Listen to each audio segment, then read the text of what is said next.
Hey friends, happy Pongal to everyone.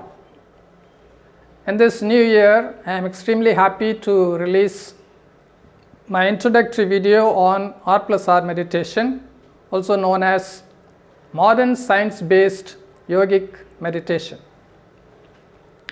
Actually, there are two very important questions which we must resolve in order to progress with our meditation. If you have a very clear answer for these two questions, you can actually become a master of meditation. Question number one: how to remain conscious and remove all the conscious processes at the same time?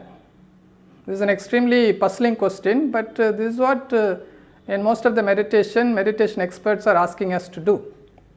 You can also pose the question in this way: how to switch on to certain highest forms of consciousness and remove the normal, usual kind of conscious processes. Question number two: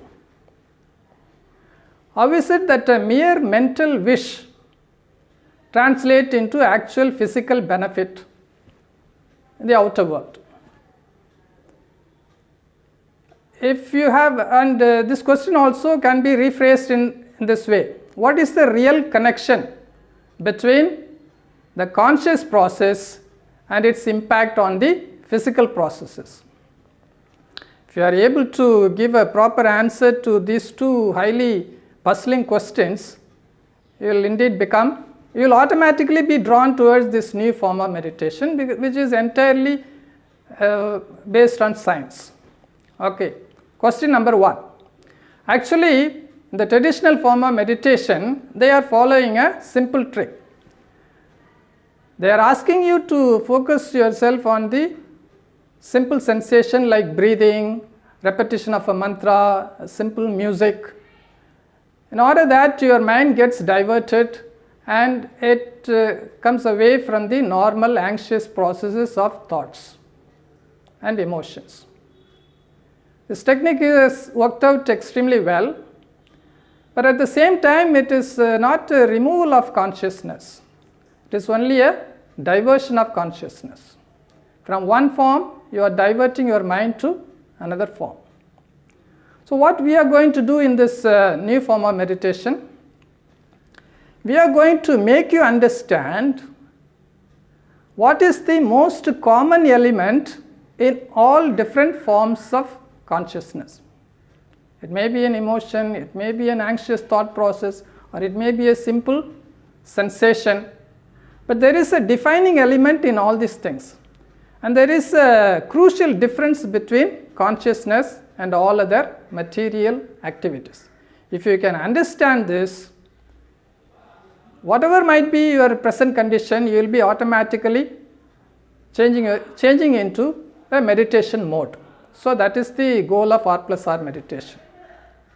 We will explain that. It's a very simple thing, but in the upcoming videos I will tell you the secret, the most defining element of consciousness. This is basically how science works. See, the moment you understand what a nucleus is, what is the structure of a nucleus, you are able to understand how the entire cell activities come, how the proteins are formed, and how the entire body is formed. The moment you understand how a single atom is structured, what are the forces acting there, you are able to understand all other atoms. So we will also follow the same model. How to reduce all the thought processes, conscious processes, into its defining element so that you become free. You will dissociate yourself from whatever is going on in your mind. You will experience a sort of freedom. Question number two: how a mere mental wish makes its impact in the form of a positive outcome of the body. In other words, what is the real connection between consciousness and the body?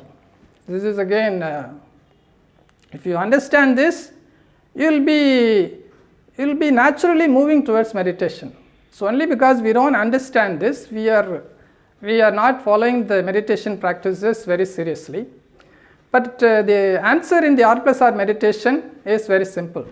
Actually, you can never understand the connection between conscious process and unconscious process. When the neural activities like electrical activities and chemical activities give rise to conscious sensation like taste and smell, even science has not explained how this changeover takes place. So you will never be able to understand, but there is another way of understanding it.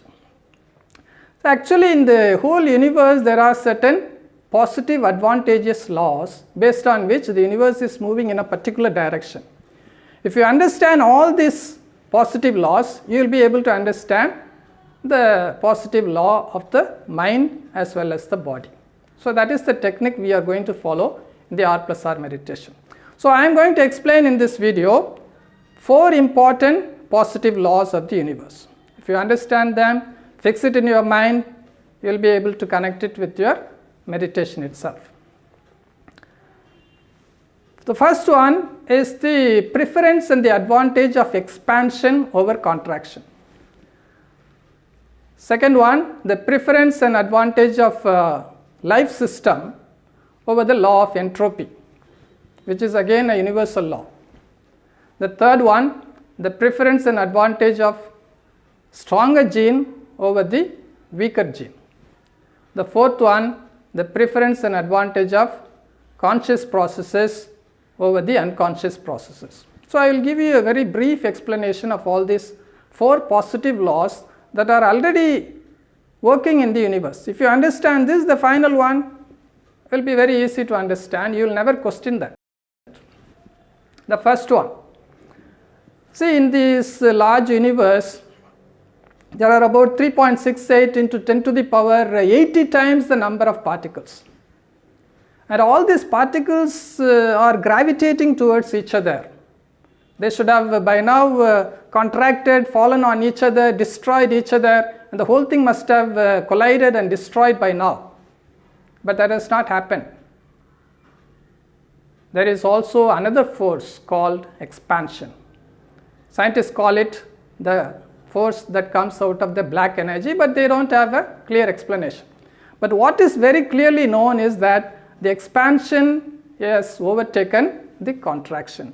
And this has been going on for the past 14 billion years. It's very difficult to imagine, but that is the case. You cannot question it, and that is what is happening. And it's only because of this expansion, all the galaxies are there without disturbance, the solar system is there, and everything is moving on in spite of the gravitation force. So there is a slight edge for the expansive force rather than the contractive force. Law number 2. You might have studied the law of entropy, which is again the second law of thermodynamics. It is universally present. All the particles tend to become disordered, they tend to become less efficient, they are losing their energy.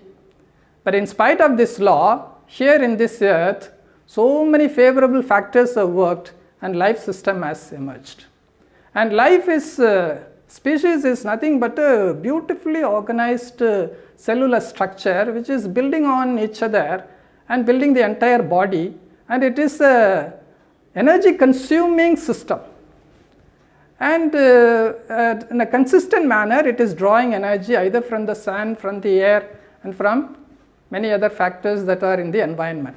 So this is again a kind of favor, advantage that works in favor of life system against the entire law of entropy. The law of entropy means put things in disorder, and you can see that that law is also working.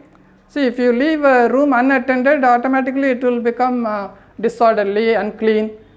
Suppose you break an egg, it will get scattered, but you need a lot of energy to put it back in the order. In spite of this universal law, the life system has emerged. The third positive law. So this is working in each of us, in each of our body. The nucleus of every cell in our body has two long stretch of strings which are twined and fixed to each other. And one part of it, one strand comes from the father and the other strand comes from the mother. But whenever they combine, there is always a preference to select the stronger gene and switching off the weaker gene. This law also has been working for the past 3 billion years here on the earth, and that is why higher order species have finally come. And we today, human beings, are here with all the multiple complex biological system only because of the consistent law of preference for the stronger gene. Law number 4. See, it is very difficult to understand how an unconscious process gave rise to a conscious process, but this is what we find. In the human beings, it is working so beautifully, so many billions of human beings are there, and all of them are able to exercise their conscious experience and intelligence.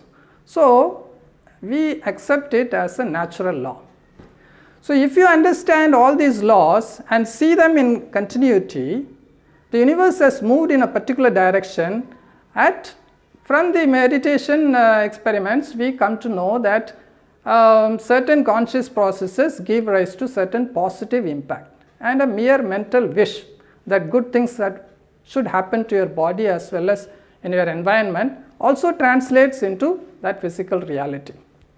So, if you believe all these 4 laws, you will automatically believe that this is a natural law, and you only have to wish and believe. So long as you don't do that, you will not be able to move into meditation. You will not understand meditation, you will not go into meditation. So I am sure you have understood these 2 very important questions. We will explain all of this in a scientific manner in the upcoming videos, and I wish you all the best. R+R meditation is also known as modern science-based yogic meditation. Wish you all the best.